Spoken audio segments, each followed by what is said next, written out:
लोमड़ आराम से बैठकर बकरे का मांस खा रहा था। तभी उसके पास शेरसिंह आया।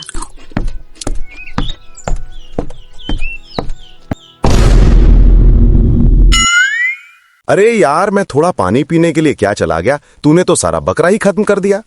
अब क्या करें गुरुजी, भूख बहुत तेज लग रही थी, इसीलिए ज्यादा खा लिया। और वैसे भी गुरुजी, ये बकरा बहुत ही छोटा था, इससे हम दोनों का पेट नहीं भरता। देख चेले, मैं बहुत मेहनत से शिकार करता हूँ और मैं बूढ़ा होने के कारण छोटा शिकार ही कर पाता हूँ, उससे हम दोनों का पेट नहीं भरता। तुम्हारे लिए अच्छा होगा कि तुम मांस को छोड़कर फल और तरकारी खाना शुरू कर दो, जो तुम पहले खाते थे।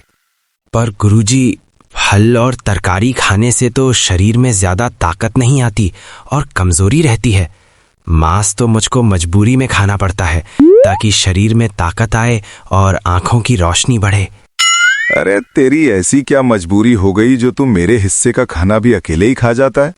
देख भाई, अब तू मेरे साथ नहीं रहेगा तो अपना कहीं और देख ले। देख लो गुरुजी, अगर आप मुझको अपने से अलग करोगे तो आप छोटा शिकार भी नहीं कर पाओगे, क्योंकि उस छोटे शिकार को बहला फुसलाकर मैं ही लेकर आता हूँ आपके पास, तब आप उसको अपना शिकार बना पाते हो। अरे मूर्ख, तू भूल गया, मैं एक शेर हूँ और शेर कितना भी बूढ़ा क्यों न हो जाए, वो शिकार करना नहीं भूलता। अब एक चिंदी चोर चेला मुझको शिकार करना बताएगा? अगर तुझको ऐसा लगता है कि तेरे बगैर मैं भूखा मर जाऊंगा और मुझसे शिकार नहीं होगा, तो तू अभी के अभी ये जंगल छोड़ के चला जा। ठीक है गुरुजी, अगर आपको मैं बोझ लग रहा हूँ तो मैं यहाँ से चला जाता हूँ। अगर आपको कभी मेरी याद आए तो आ जाना। मैं आपके पड़ोस के जंगल में जा रहा हूँ और आप देखना मैं अपनी बुद्धि से कैसे बैठा बैठाया खाता हूँ और वहाँ के सभी जानवरों को अपनी सेवा में लगा लेता हूँ। उस जंगल में मेरी ऐसी सेवा होगी जैसे महाराज की होती है, आप देख लेना। कोई बात नहीं है, हम तुमको देख लेंगे कि तुम्हारी कैसे महाराज जैसी सेवा होती है। और शेर सिंह ने अपने चेले को भगा दिया।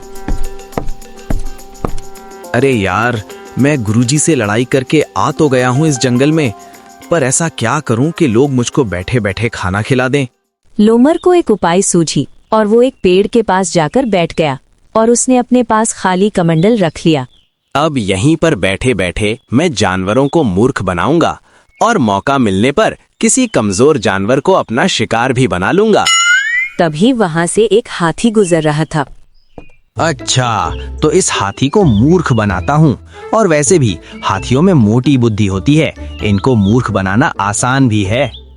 और लोमड़ ने आवाज देकर हाथी को अपने पास बुलाया। अरे ओ गजराज, जरा इधर तो आना, हमारे पास तुम्हारी हर समस्या का समाधान है। जरा इधर तो आना। अरे, आप कौन हो और हमारे जंगल में क्या कर रहे हो? और आपके पास ये बर्तन जैसा क्या है? गजराज, मैं इस जंगल में जानवरों का दुख लेने आया हूँ और यहाँ के हर एक प्राणी को सुख देकर जाऊंगा। और ये बर्तन नहीं है, ये मेरा जादुई कमंडल है। इस कमंडल में सभी जानवरों के दुख को इकट्ठा कर रहा हूँ, और जब ये कमंडल भर जाएगा तब मैं इस जंगल से चला जाऊंगा। अरे वाह, ये तो आप बड़ा ही नेक काम कर रहे हैं। पर गुरुजी, मेरी थोड़ी सी परेशानी है।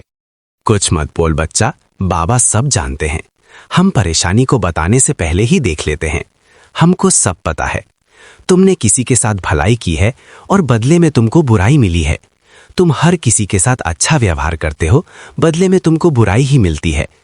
ठीक कहा ना मैंने? हाँ बाबा, आपने बिल्कुल ठीक कहा। आप तो सच में सिद्ध पुरुष हो। हमारे तो भाग्य खुल गए जो आप हमारे जंगल में आए। बेटा, मैं हर किसी के जंगल में नहीं जाता, मैं उसी के जंगल में जाता हूँ जिसके जंगल में मौत तांडव करती है। क्या कहा महाराज? मौत तांडव करती है? हाँ बच्चा, तुम्हारे जंगल में घोर संकट आने वाला है। इस जंगल के जानवरों को बचाने के लिए ही तो मैं इस जंगल में आया हूँ, और मैं इसी स्थान पर बैठे बैठे जंगल के सभी कष्ट को अपने कमंडल में इकट्ठा कर रहा हूँ। और जब तक ये कमंडल भर नहीं जाता, मैं इस स्थान से खड़ा नहीं हो सकता। इसीलिए तुम जंगल के सभी जानवरों को भी ये बात बता दो कि इस जंगल पर मौत का तांडव होने वाला है और जानवर इधर उधर ना जाएं। बता दूंगा बाबा जी, आप खड़े नहीं हो सकते, इसीलिए मैं आपके लिए भोजन की व्यवस्था करता हूँ और जानवरों को भी कहता हूँ कि वो आपके लिए भोजन लेकर आएं। और हाँ बच्चा, एक बात और ध्यान रहे, मैं तुमसे जो भोजन लूंगा वो भोजन नहीं होगा, वो भोजन के रूप में तुम्हारा दुख दर्द होगा, जिसे मैं खाकर तुमको दुख दर्द से आजाद करूंगा। इसीलिए जानवरों से कहना कि ज्यादा से ज्यादा भोजन लाएं, ताकि मैं उनके दुख दर्द को बहुत जल्दी खत्म कर सकूं। ठीक है बाबा जी, मैं समझ गया। जो जितना खाना लाएगा उसका उतना ही दुख दर्द कम होगा और उतनी ही जल्दी आपका कमंडल भर जाएगा और आप हमारे जंगल के संकट को लेकर चले जाओगे। शीघ्र जाओ बच्चा, हमारे पास समय नहीं है।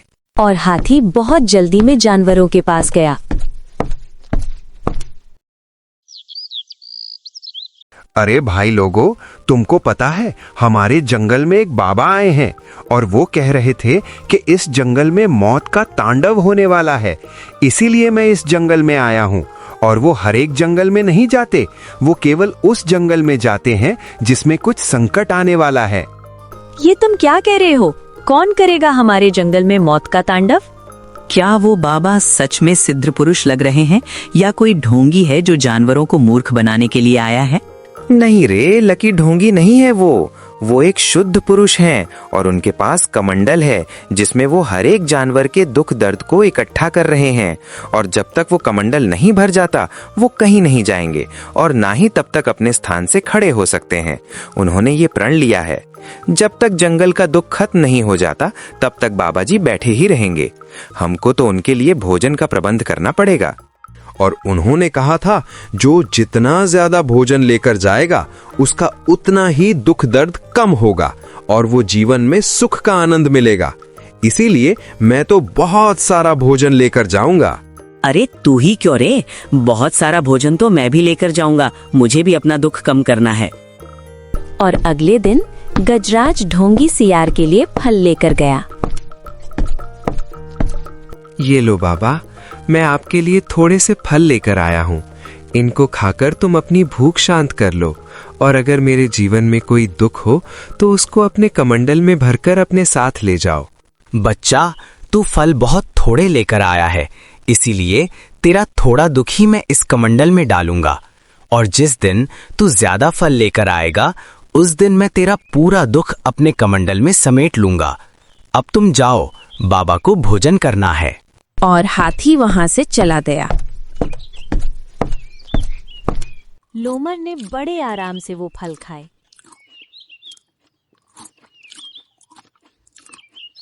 हाथी पेड़ की छांव में बड़े आराम से सो रहा था।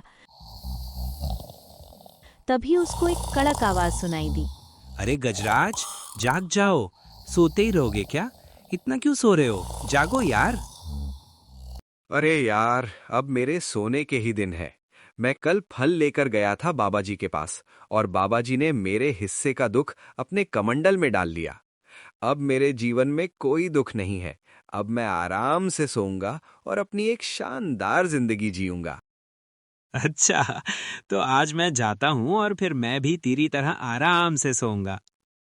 मैं आपके लिए फल लेकर आया हूँ, आप खा लो और मेरे जीवन में जो दुख हो उसको अपने कमंडल में डाल लो। ठीक है बच्चा, मैं तेरे जीवन का 1/3 कष्ट अपने कमंडल में डाल लिया है और जब तू 3 बार और मेरे लिए फल लेकर आएगा तो तेरा सारा कष्ट मैं अपने कमंडल में डाल लूंगा। फिर तेरा जीवन आनंद में हो जाएगा, पर तुझे कोई भी दुख दर्द नहीं होगा। जा, अब बाबा को भोजन करने दो। अरे यार, फल खाकर मैं बहुत परेशान हो गया हूँ। मुझको तो बकरे का मांस बहुत अच्छा लगता है। क्या करें, मजबूरी है। शेर सिंह के साथ था तो बकरे का मांस भी मिलता था। खैर, अब फल खाकर ही काम चलाता हूँ। पता नहीं शेर सिंह अब क्या कर रहा होगा, कहीं भूखा तो नहीं मर गया।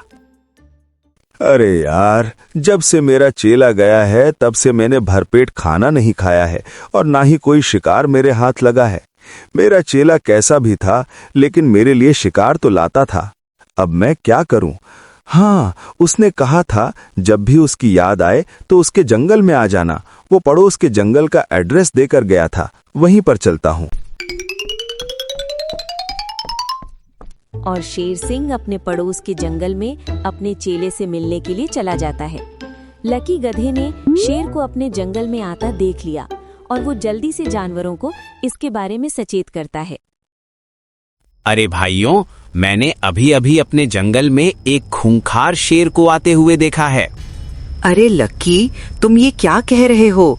अगर वो शेर हमारे जंगल में आया है तो अवश्य ही वो भूखा होगा और वो शिकार की तलाश में आया है। लेकिन बाबा जी ने तो कहा था कि हमारे दुख, दर्द और जंगल में जो भी संकट है वो सब खत्म हो गया है। लेकिन ये तो संकट आ गया, अब क्या करें? करना कुछ नहीं है, बस हमको बाबा जी के ही पास चलना है। वही अब हमको शेर से बचा पाएंगे। और सभी जानवर ढोंगी लोमर के पास पहुँचे। बाबा, हमको बचा लो, हमारे जंगल में खूंखार शेर आ गया है। कहीं मुझको ढूंढते हुए गुरुजी तो नहीं आ गए इस जंगल में? देखना पड़ेगा। अरे बाबा जी, किस सोच में पड़ गए? मैंने कहा आपसे कि हमारे जंगल में एक खूंखार शेर आ गया है। अब आप ही हमारी मदद करो, उस शेर को यहाँ से भगा दो। ठीक है, तुम चिंता मत करो, आने दो उस बागड़ बिल्ले को। अगर मैंने उसको अपने मंत्रों की शक्ति से वापस नहीं भगा दिया तो कहना। और थोड़ी देर बाद वहाँ पर शेर आ गया। रुक जाओ, अगर तुमने एक भी जानवर को शिकार बनाया तो मैं तुझे अपने मंत्रों की शक्ति से यहीं पर भस्म कर दूंगा। अगर सच में तेरे मंत्रों में शक्ति है तो आज फिर तू मैदान में आ। और लोमड़ ने शेर सिंह के पास जाकर धीरे से कुछ बोला और शेर सिंह वहां से दुम दबाकर भाग गया।